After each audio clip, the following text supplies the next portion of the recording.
Hey guys, it is the season finale of BrainDead. I can't believe that we've actually made it to this point, but it is a two-parter this week. We've got a lot of analysis up for you. Right ahead.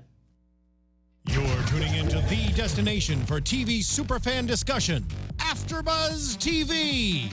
And now, let the buzz begin.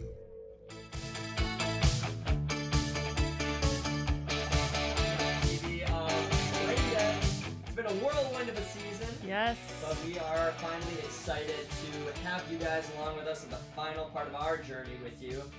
It's been a great season. I've enjoyed it overall, but we'll get to our total analysis, what we thought of this two-part season finale of this series, and then we will talk about what we thought about the whole season overall. Yes. But to start us off, I am Kevin Ellis. You can find me on Twitter at @KevinEllis or on Instagram at KevinEllis25. And I am joined by the lovely Courtney Henderson. Thank you. As he said, I'm Courtney Henderson. You can find me on Instagram or Twitter at Cohen, Couhen. Well, it was a fun start to our two-part season finale. All I have to say, which I've been saying all night, why did we not get more of this sooner? I've loved these 2 hours, and I feel like I've been waiting for this. I just didn't know it until I saw it tonight. and last week, Lucretia and I were talking about the last episode, and we did enjoy episode 111. Like we felt like it was coming back to what some of the earlier season was, and that sci-fi feel, just the general drama that I felt lacked towards the latter part of the season. It finally found its pace towards the end. But the real question is, did they get the pace fast enough to keep just general audiences enthralled? I mean, I really like this series. Me too. But I mean, the viewership just wasn't there.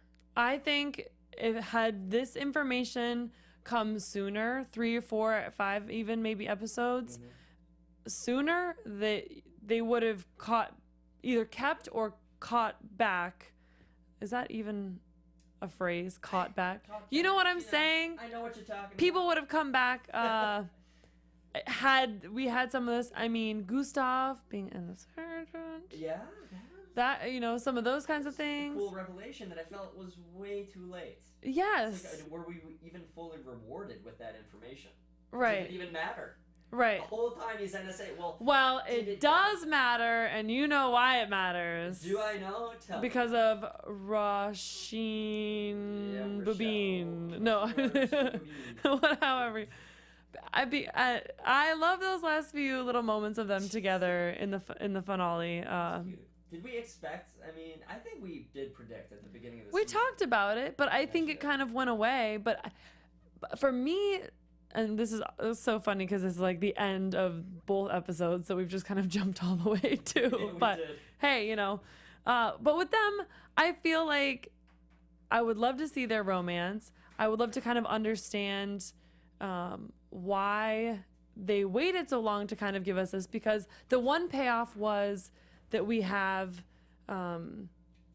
what's her name, Rochelle, kind of liking him, and like you see that, but you don't know yet that Gustav is kind of this like legit guy. You think he's kind of this like paranoid, creepy guy from the park or whatever, and so she can't like him because she's a doctor, right? And so all of a sudden now she can like him because he works for the NSA. Huge payoff. Yeah. But other than that, in that regard, yeah. True. I'm with you. It would have been nice to see that sooner, or have a hint, like a little crumb of what, that there's something more. Like catch him on a phone call, or not available for them because he has some work related thing that kind of makes them wonder more about him. I think it was almost a throwaway element that it didn't add to the plot line. It didn't make any sense. Right. It would only matter going forward for another season. And maybe, honestly, maybe he wasn't until this episode. You know what I mean? In the writing, that he wasn't planned to be, but it was like, we've got to put a button on this and give him something, and we'll give him the NSA. And that makes more sense. Because at first, I thought you know, because we see him take the picture and make the fake ID. So I thought I was like, oh my gosh, well, he can't make like a senator badge for himself, like as himself, because he can't be Red Wheatus like in public like that. So I'm like, he made himself some other sort of security badge or whatever. So at first I was kind of like, maybe this is a fake badge, like another one that he just kind of took advantage of, that they're badge making. But I like it better that he actually does work for the NSA, just for the whole him and Rochelle banter moment. And I love that they think that they won because all of the cherry blossoms fell. Right. Like rained pink. And it was a nice, I think what the writers did a good job of is that they took all of these characters who played a big role in defeating the bugs and gave them each their own like elements, Victory. their own element of victory. Exactly. Though a very unpredictable hero at the end, which I guess we'll get to in Gary the Intern. But, oh my gosh. Like, what? Yes. What was that of all people to actually kill the queen? But I loved it. I thought that was very well done. But yeah, let's, I guess, start off how we, 12. Yeah, episode 12, entitled Talking Points Toward a Holistic View of Activism in Government. Can the Top Rebel? Always creative with these episode titles. So Luke and Laurel are, beginning this episode with Luke sitting down Laurel to talk about what he had found out in his CIA briefing. But more than anything else, he's just trying to keep her from setting fire to this whole Right, because he issue. wants to be the new director. He's looking out for himself, as Luke always tends to do.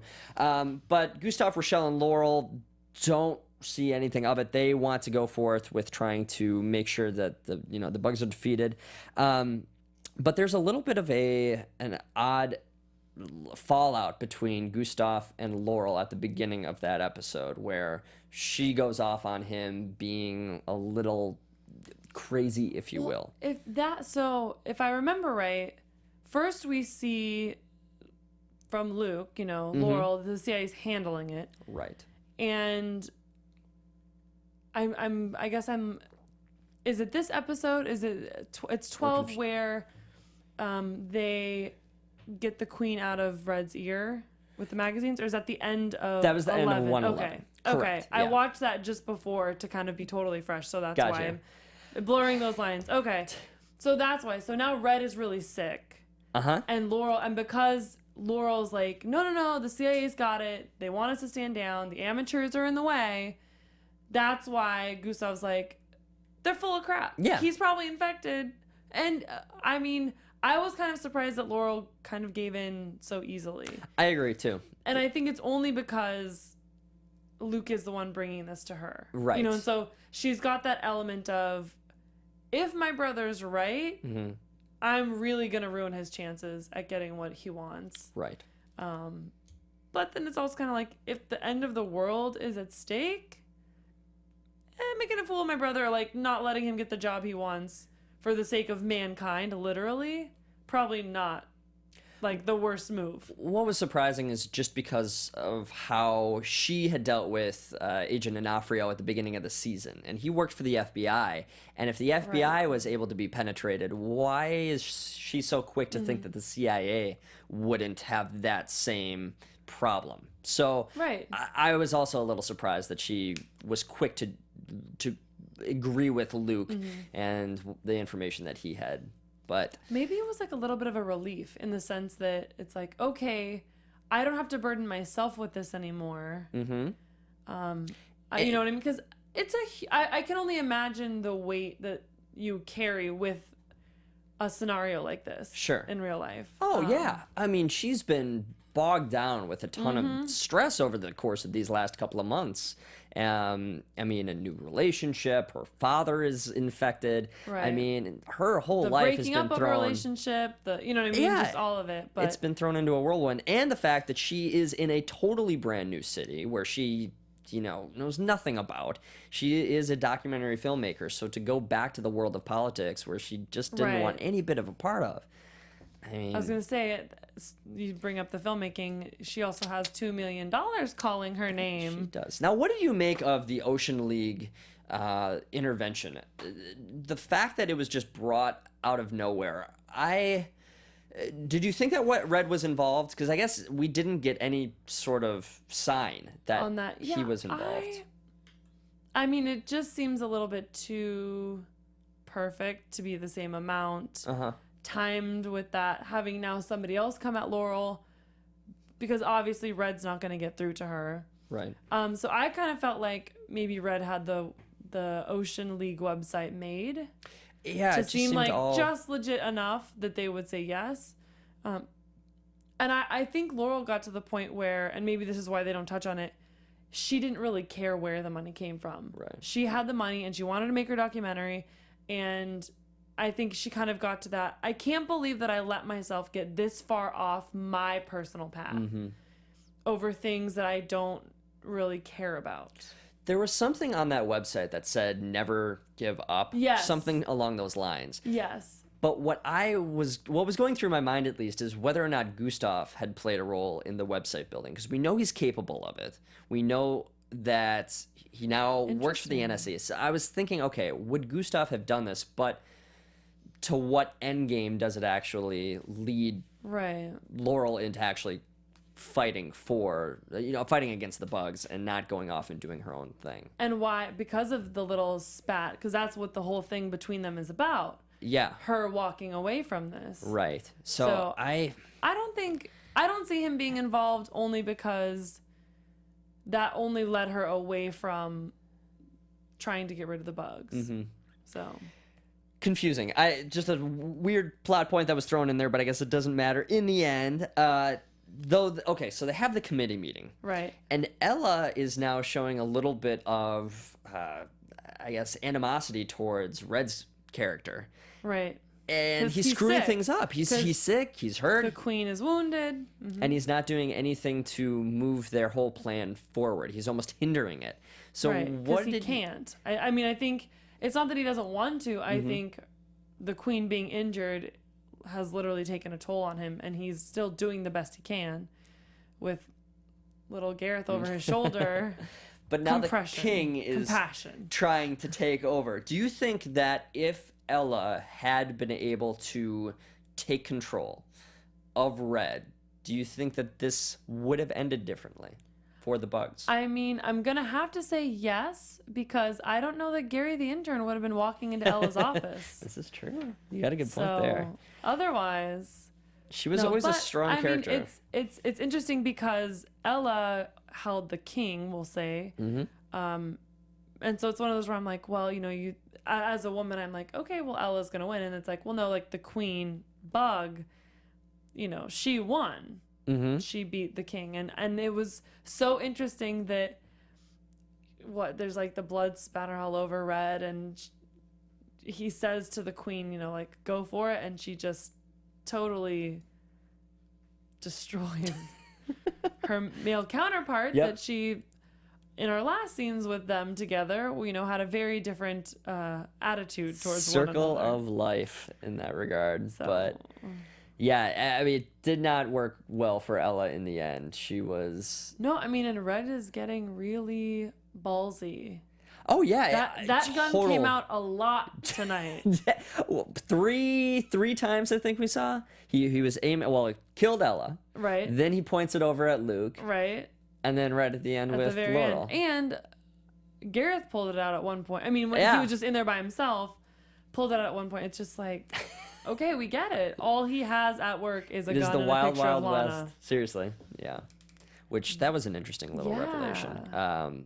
Which we'll get to at the end. So, the cherry blossoms, it turns out, is the sole purpose of these internment camps. It's not anything that we had predicted. Loved this because they were so clever, and so they bring in I didn't actually catch his name. They called him Hardy at one point, but that was like a cover name to find, because so they don't get a PDF copy of the bill of the budget. Okay, Cole Stockwell, I think. Yes, Stockwell, thank you.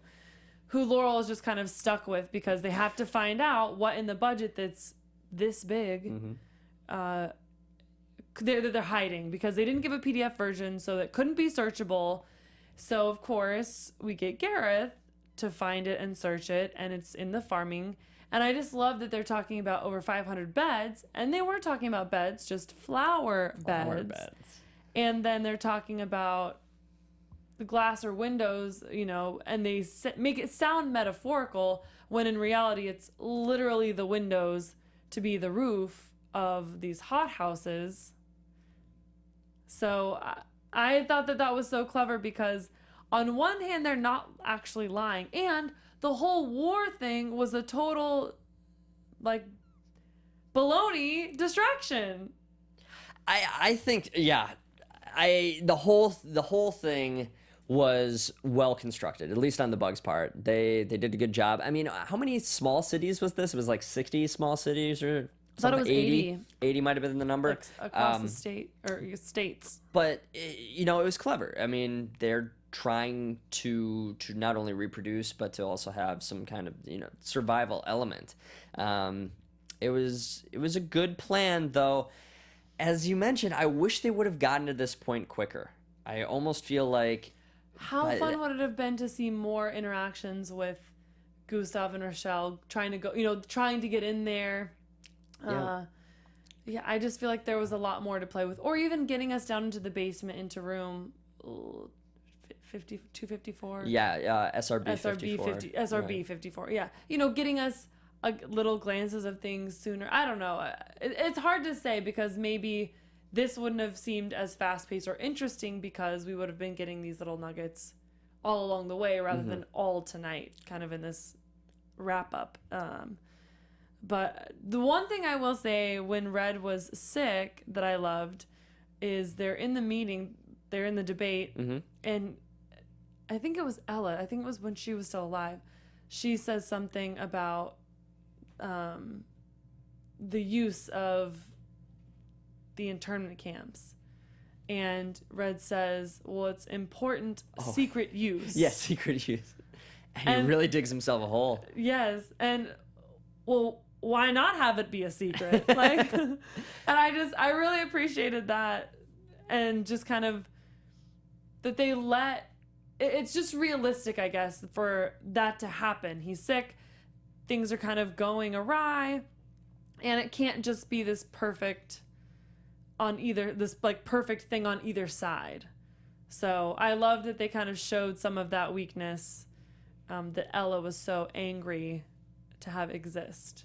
Yeah, and the whole cherry blossom bit, as EJB Red Sox pointed out last week, that was their prediction, actually, that the cherry blossoms were going to be more of an element in this internment camp bit. So good prediction. Yeah. We did remember that.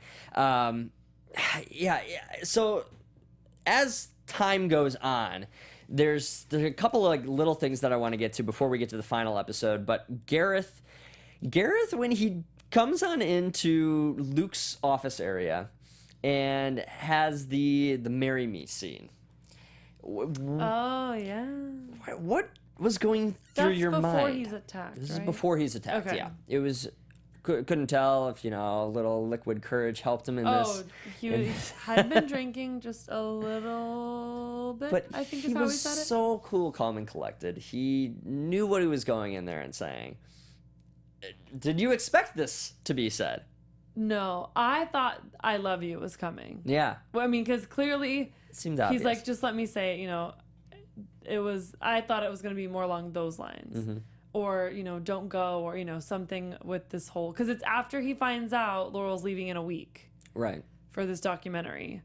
And neither of them are keen to want to accept what the other person has to do professionally. Like, they both are trying to stay true to what their own career paths are. Which is good. I think that that's important, but if you want to make something work, there has to be some balance and compromise on both sides. That we have yet to see. I would even say till the final moments of the episode with the conversation that they have. But right. I just love this because it really kind of shows them both wearing their heart on their sleeve. This was kind of the beginning of a very fun dialogue between the two of them that kind of kept the episode a little bit light and just kind of, more romantic, without it being all about that. It wasn't gratuitous, which I really appreciated, because especially when shows aren't meant to be kind of that romantic comedy or just kind of that romance, I don't like having main themes be about characters dating. And so this show, I think, did a really good job having it present, using it when it needed to be part of things, but not letting it overshadow, in my opinion, what would always be kind of a better plot point than a relationship. Because it's just kind of, any show can put two beautiful people liking each other in bed together, rolling around, et cetera, et cetera, et cetera. That's not creative or original. Agreed. So the fact that that wasn't what the show was all about, I really appreciated. They did a good job, the writers, of making two characters who, not necessarily polar opposites. I mean, ideologically, they were technically different. But as far as just their moral character and their being, they were on point with one another. And that's what made them fun to watch and for us to want them to be together. But they did a good job throughout the season of, having on and off moments between the two. It was more like a millennial relationship where they are going after their own personal goals, but they truly want to have some sort of connection with one another.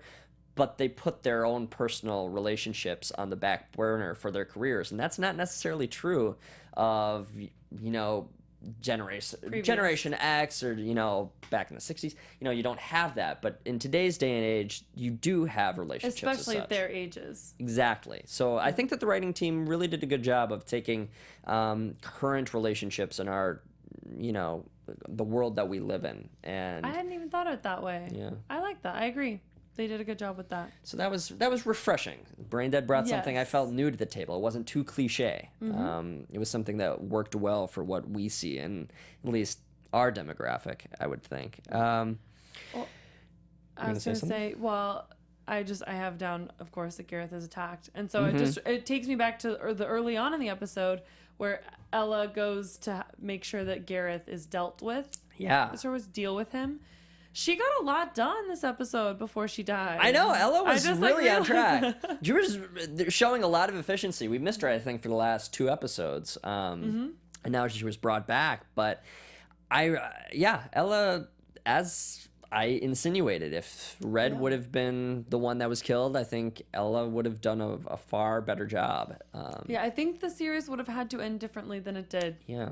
But it's not how it worked out. No. Bye-bye, Ella. Sorry. So Laurel and Luke's father, who I cannot remember his first name, but I know he's played by. I always want to say David because David Lee was the actor's Zach character. Grenier. Yeah. We'll just say Zach's character. So Laurel's dad.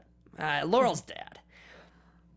So Laurel tells Luke about their father, and Luke is clearly up in arms. He doesn't know what to think. He feels betrayed because the last couple episodes have had Luke's father sway him in certain ways that necessarily wouldn't have benefited him, as it turns out. So so I guess he was really going against what would be best for Luke and what's good for the bugs. Right. So Luke is torn up about that, understandably so. Understandably so. It's hard too because I feel like Luke doesn't really understand because he hasn't really been through this with Laurel. That to some extent it's not really his dad saying those things. And so I think later when we see him talking to Laurel and he makes the comment that it kind of like it's not the bugs, like we never had a father or like we never had a dad kind of a thing. I think that's a little bit of that misunderstanding that in these cases, these last few episodes, it really is the bugs. And that motivation, that obviously it sounds like there have been not great times between them, lots of judgment and disappointment as far as what Luke is or isn't achieving. For the family name, the name sounds like it's been a big deal and it's important to Daddy Healy, Mr. Healy, that he, that that Luke doesn't embarrass them, etc. So I feel like I like the way that it ends, where they're able to get him back. But oh my gosh, what's his name? The guy who does the songs.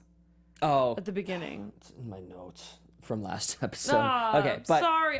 First of all, I love that we got to see him and give credit where credit is due, because nice those shout-out. have all been phenomenal. He has done some phenomenal work. You're right. So that, and I love that they ended the series with that as well. And so we got a little quick button on some of the characters that weren't in this episode, or the little questions you might have. I loved that as well. But the way they incorporated him, it reminded me of Something About Mary, the movie with Ben Stiller. So working on the instrumental into the actual plot line, I like that. And I loved, and I loved how Luke like put the money in his jacket. Dean Same Healy. thing. EJB. Dean, thank you. Thank you. Thank you. Dean. Yeah, because again, I want to say David, and I knew that was wrong, but I knew it was close. Yeah.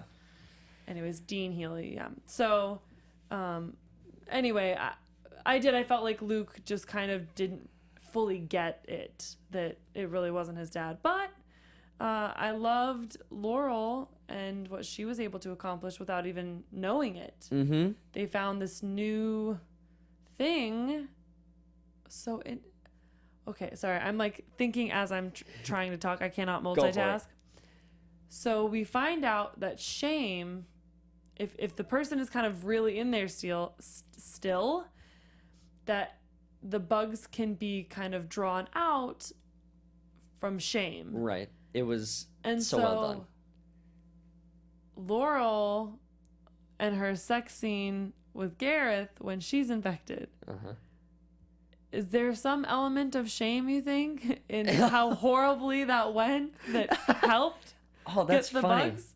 That's funny. I literally just thought of that sitting here. So I don't think it was meant to be that way, but it just kind of was like that funny thought, like, I'd probably be pretty ashamed if it was that awkward and uncomfortable. You know what I mean? Like, not for the same reasons and not the same kind of shame, but that's funny. Shame nonetheless. So, so I guess Rochelle said that was one of the more strong human, like, elements or human emotions is shame. And probably the opposite of that, if we're to go back to that scene where Laurel and Gareth do have sex, probably euphoria. Another strong emotion. Yeah, that's probably true. Well, I mean, and they kind of talked about that, play the music. I just want to not think. I need my brain to kind of pull out of the logical aspect of its purpose. So the last part of this first episode, which we really gotta pick it up so we can get to this the second part of this episode. So Luke protests this farm bill and he periscopes it. It was very reminiscent of what we saw earlier this year on our own politics with gun legislation and the Democrats protesting. They ended up periscoping their sit-in, so it was a good way of working in some contemporary politics. Very king-like. Interesting. That is something that the Kings did on The Good Wife often. And you watched The Good Wife. I did not, so I will trust you in that. I know. No. That's great. Really watch it if you ever get to it. Yeah. It's a lot of seasons, but it's some of the best TV I've ever seen. So they are very good at using that was a legal show, current laws, etc., going on in our real lives. Same thing that they did, like you said. It was kind of a nice throwback to their style, kind of signature style, in my opinion. Yeah, I think that they have done a fantastic job of working in contemporary political events and so subtly working them in, whether it be just a mention of Clinton and Trump. It's just the feeling of what is taking part in our current political landscape and bringing that to the fold in this series. I think they really did do a good job of that. And I wish it was noticed more. I wish there were more viewers to the show because I think they really did do a good job of that. I know it's weird to have like a prediction when it's the finale, but I really think that people will be talking. People that watch the show all the way through, like us, will be talking about these two episodes that aired tonight, and that there might be enough of a buzz on them that gets people to like just push through to the end. Right. It's 13 episodes, you just do it, and that there might be enough of a little whirl. Like, I think more people will watch all of it now that the end turns out so good. At least that's my thought. I like the way that this show ended the season. I agree. And you look at how they ended it in general. DC's taken care of. It's out of the political landscape, but you can do more things with the bugs. I mean, it turns out that there are cherry blossoms in more places. There are cherry blossoms in other places in the world, not just the country, but it ended on Wall Street, and that's where a new queen was exiting. Luke. So, that could turn to be a whole, a whole nother series or new season. Spin-off series. Yeah. Well, now so many shows are doing kind of where it's the same characters or it's the same actors, but the show's kind of taken a whole new turn. American Horror Story as an example of kind of a format Fargo. that they could potentially use with this, where it veers enough away from what this is that they justify kind of pushing to try to get more viewership with a little bit of a twist on not more of the same that might not beckon those people to come watching. But we'll see. That time will tell. It was complemented just simply this whole concept of them working in just different elements of current political happenings. Rochelle and Gustav, when they're over at the, they bring out their ammonium nitrate fertilizer and they're going to these cherry blossom trees, they get stopped by the police, and now we see turning in this Black Lives Matter type scene where you have I know how to be black. So it was so well done. And it turns out, as we mentioned, Gustav has to reveal that he worked for the NSA the whole time. And as we mentioned, I guess it gets Rochelle and Gustav to be a little bit more friendly with one another. Yeah. So I guess it pays off. Well, and of course, as random as it was in the end, our FBI agent, this is how I feel like they brought him back into it, because he's the one that shows up, of course, and who Gustav has to reveal himself to. Yeah. What am I've totally lost my train of thought about what I was just about to say. Well, I'm going to say my one question, I love that whole scene, it's a one cop car. You were speeding. Calm down, Gustav. Calm down, Gustav. I certainly was not, that whole total change. But I was thinking the whole time that this thing is happening, why didn't they wait till night? Because she's, the first thing she says is, let's kind of try to keep it low key. Let's try to go unnoticed. Never is it a good idea to, in DC, where they have the Secret Service, Capitol Police roaming around, let alone all of the other security agencies, you're having bags of fertilizer in your back seat, and you're going around the city spreading it. This is not a good look, Rochelle and Gustav, for as intelligent as you are. And I don't know if Night would be more you'd be more noticeable or not. I was trying to decide. But either way, the scene played out very well. Yeah. It obviously had to be during the day for it to play out the way that it did, which I really liked. I really liked that scene. Yeah, it was great. They were cute in that scene, and we got to the sit-in again. The sit-in lasted throughout most of the episode, but Red and the FBI or the CIA director's director come on in and reveal to Luke that they have in their possession a sex tape with Scarlett, who was just so happened to be sitting right there. Right. I don't know. Mm-hmm. I feel like it was Scarlett the night of back. really bad sex. Do you think that was the night? I do, because I feel like it had to have been when she was infected. Yes. Because I don't think that they would make a sex tape that he wouldn't know about. Why would she have made a sex tape and him not know about it? Right. Because then they say it's bad. And so I took that to be literally. It makes you look like sex. you're bad at sex. Because I almost feel like if he looked like a stallion of a man in bed, he wouldn't care. Yeah, exactly. But he knew it was with her, and he knew which night it was, and it just makes him look like that's a great awkward point. And weird. And it's like, well, that can't get out. We're gonna have the vote. Lucretia and I even said last week, at this point in time, nobody really cares about these sex. What's the word I'm looking for? Affairs. Just any kind of. If this comes into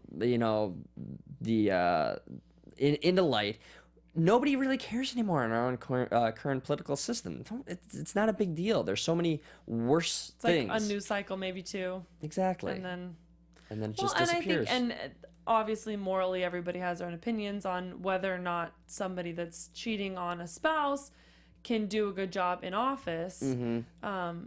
But in Luke's case, I don't know. I thought that was funny that he was like willing to lose the vote, but then of course we find out it's all part of a bigger plan by Luke, which it was well constructed by Cole and Luke. They figured it out. They got another bill that superseded the farm bill to I guess, was it even voted on? Trying to even, or was it just some I sort think of the policy motorcycle initiative? thing was either in the budget that they voted on. Okay. But obviously Red had worked on the budget, so he wasn't looking for like changes. That part was unclear.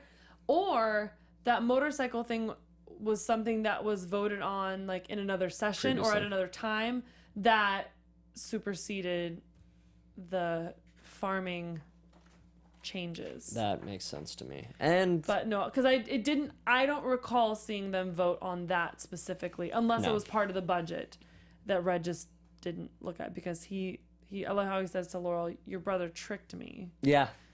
It's like, I guess he tricked him into voting for his own bill. I don't. Right? Yeah. I don't see what Red is going for in that, but it causes Red and Laurel to finally meet. And Laurel, who is often confused for Lana in Red's eyes, we find out that he's got just almost a sad, depressing past in his love life. Like, really, when you look back on it, I mean, I feel bad for Red, but I mean, he did it to himself. So it turns out Red was being a huge, I guess, anti-immigrant Republican. Turns out he deported a woman he actually truly loved, back in college, and he deported Lana. I don't think I could do that.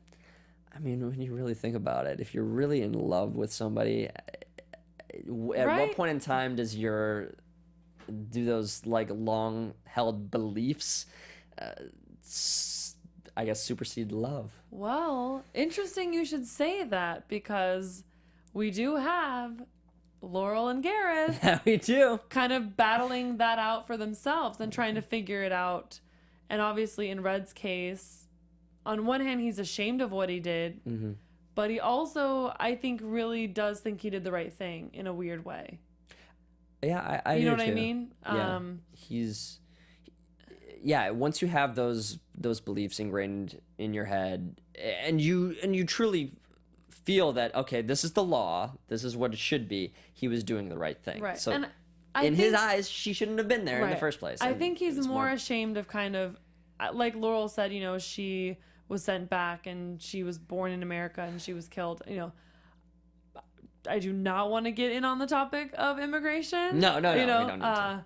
But I feel like it's one of those things where this wasn't somebody that had like illegally immigrated and like was either here on an expired visa. She was born in America. So it's kind of, obviously legally she could be deported. But it's kind of like, of all the people to pick, you picked her, and now she's dead. And I think it's more that part of like what happened to her that he's probably more ashamed of, and feels like a weight of having caused that, because those things wouldn't have happened if he would have let her stay. Was there a part of you that while you were watching Laurel talk to Red in that manner, that at some point in time he was going to break down emotionally and the queen was going to fly out? I think that was her goal, but yes. Oh yeah. It just the didn't. shame. Yeah. Did you actually think that it was going to happen? I did when she first sat down. I was kind of like, okay, not that he was going to cry necessarily, but I felt like it would, because Laurel started to say like, get out, just get it out. And he's obviously talking about the queen. Exactly. But no, I'm glad that it happened the way that it did. It was so bizarre, just like this whole season has been. It's just a different series. So pulls out the gun. Gareth does come to the rescue, which though I thought, and I'd been predicting for a long time, that Gareth was going to be the one to actually kill Red. I guess he does shoot him. He does shoot him right in the rump. So, and I would say a little bit because of all of that, and then Gary coming in and stepping on the queen. In a way, you know, they get the true Red Wheatus back. So in a way, he did kill infected Red. Yeah, I'll give you that. Yeah, all right. It's a stretch. All right. It's a stretch. Thank you. But I I'll give you appreciate that. it. I mean, tell us what you guys think in the chat room. I know there are a couple of you in there at the moment, but tell us what you think. Were you pleased with the way that the queen was defeated? Was it satisfactory enough? Because this has been a long time coming. This is the villain that we've been fighting this entire season, and it felt so nonchalant in the end. It's the intern comes on in and steps on the bug. And what did you think of she was like this green gooey? I mean, that's what I expect of any bug, I guess. But instantly, a huge swarm comes on in, tries to save. I'm assuming that's ant-like, or I mean, that's the nature of this type of bug. If the queen dies, does everybody go to the queen? I suppose so. You try and defend the queen the best way that you can. I guess. There were a lot of bugs that came in there. I thought it was so funny that Laurel and Gareth, they climb up on the desk and they're just kind of watching all of them swarm. Mm-hmm. And they're like, that's gross. And they look at each other and they just totally kiss. I know. I'm like... It was so... I felt that there was, in an odd way, I don't know if I was fully enthralled with the way that they ended everything. It just, the emotions felt off. I did not feel like there was an epic. Laurel and I didn't Gareth? feel like I didn't feel like that there was an epic enough conclusion of Red's defeat. I mean, he's been the catalyst this entire season, and there was no true reward in the wit and like detective work that Laurel has had to do in finding out their end game and in determining beating the bugs. It just felt like another day in Capitol Hill. There was nothing like overly heroic or nothing that we just discovered in the last couple of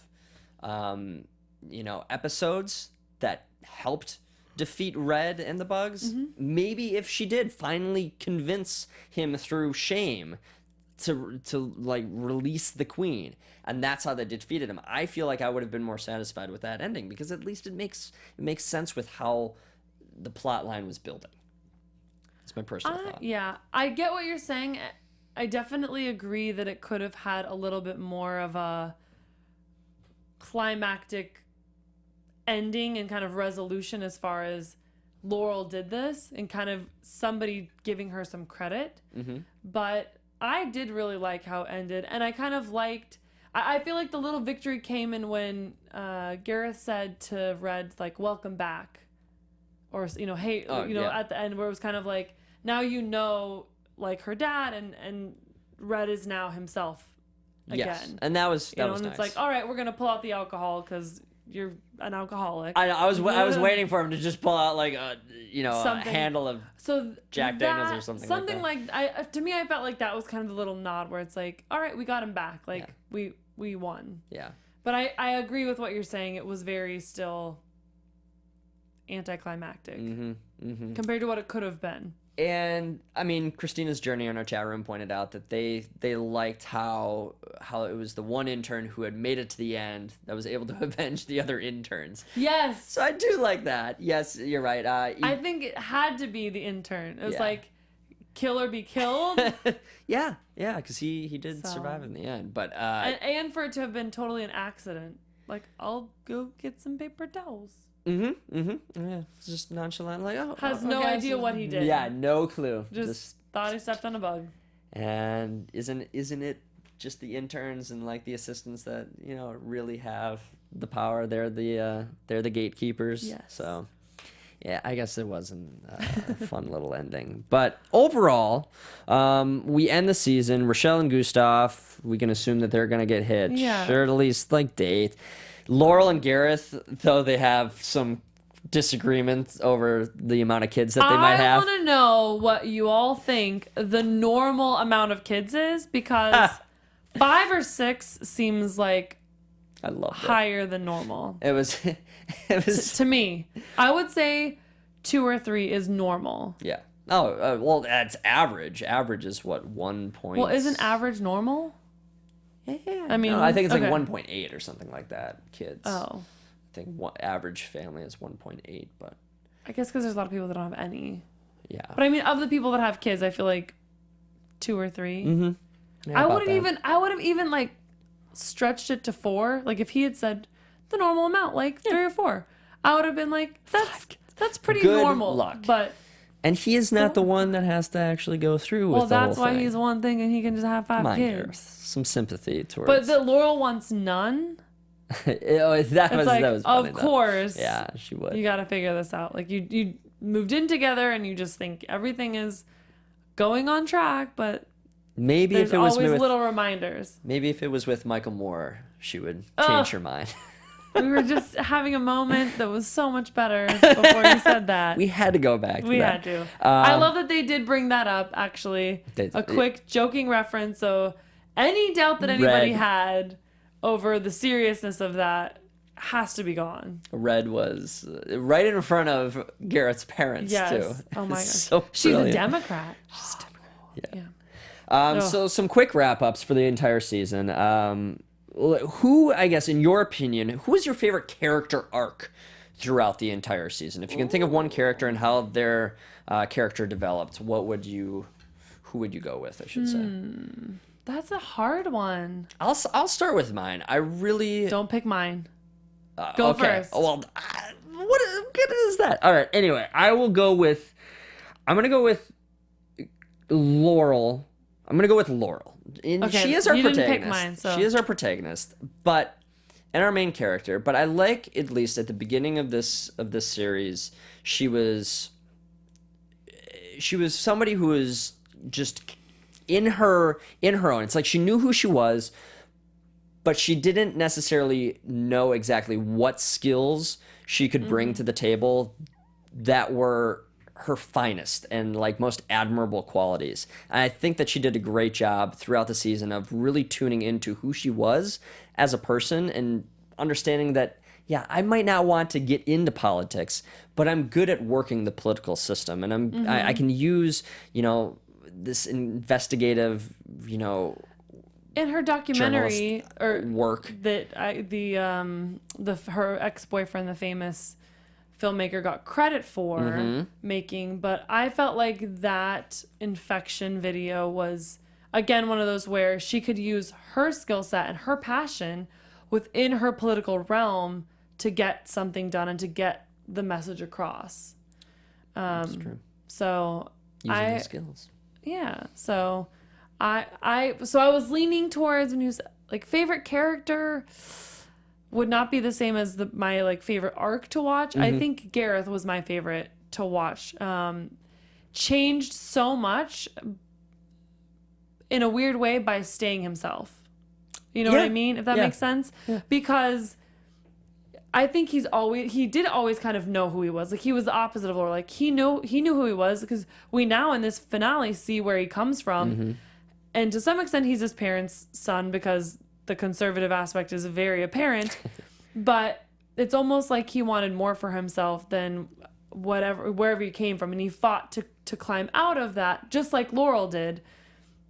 But he's crawling into the political world, and he wants to be that good, non-corrupt type person, and so he's struggling with, these are my beliefs, and I work for a Republican senator, and this is the right thing. And all the little things we've seen throughout the season of him helping Laurel and following his heart a little bit more. But then he stays true to who he is and kind of rediscovers himself. And I say rediscover because he knew who he was and he kind of lost his way. He didn't discover who he was in the season.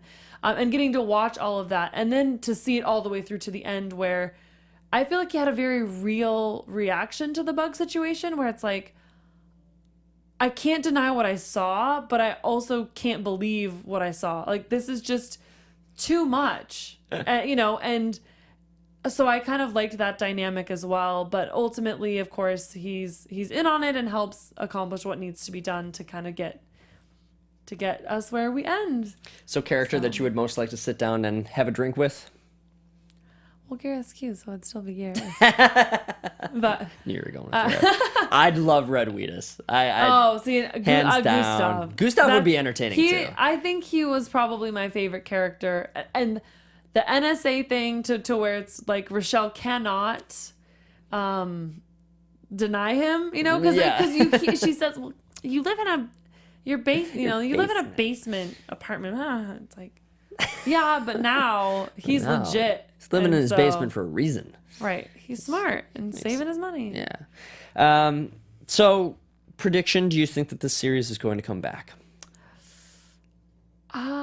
There's this part of me that feels a little bit of the little engine that could for it. Like I said, I feel like these last 2 episodes may cause a little bit of a stir. And that if they were to take more of the American Horror Story formatting, where, like we kind of talked about before the show started, we now are following Luke in Wall Street. Right. Or, something more along those lines where it takes us out of the DC element. We've kind of retired that, maybe references to it, because I'm assuming Gareth probably will still be in that world. Yeah.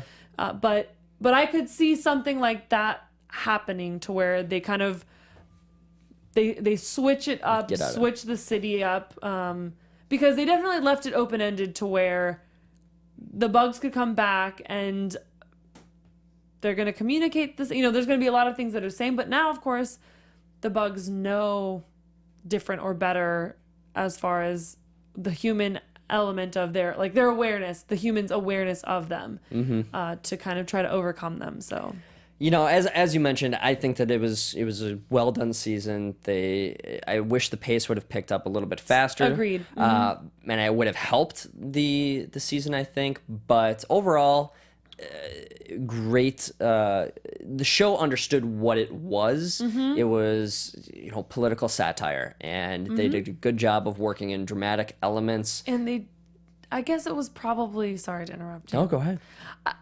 My understanding is because this was greenlit straight to series, correct?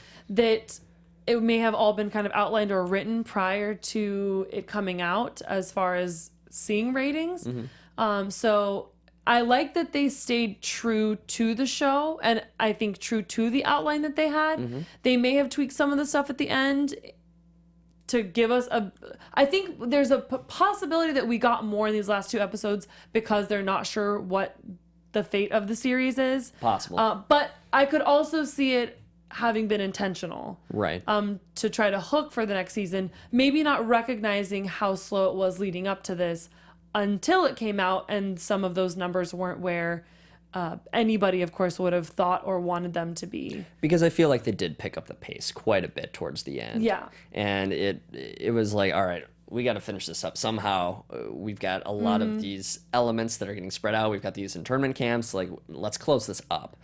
Yeah. So it did feel a little bit rushed, but with that said, at least we had that closure that we needed. So I'm happy that they went there. If that was, if this is it, I got enough. I got the answers I wanted and needed. But Exactly. I would absolutely watch a show and check out Luke on Wall Street and kind of home life with Wall Street in the picture, and where Laurel and Laurel and Gareth are. Is she making the documentary? Is he in any way a kept man, or how they kind of have made that work? I would watch that. So I would love to see some more if we were given we're such. blessed with such. Yes. Gustav's spinoff is what Christina's Journey just suggested in our chat room, and I'd be all and a for show that. with the NSA would be fascinating. That would be an interesting element too. Well, I'm just saying the Kings had that on The Good Wife also. Oh, did they? They had one of Alicia, the main character on The Good Wife, she's being listened to by the NSA they have semi-legitimate reasons because of some of her clientele.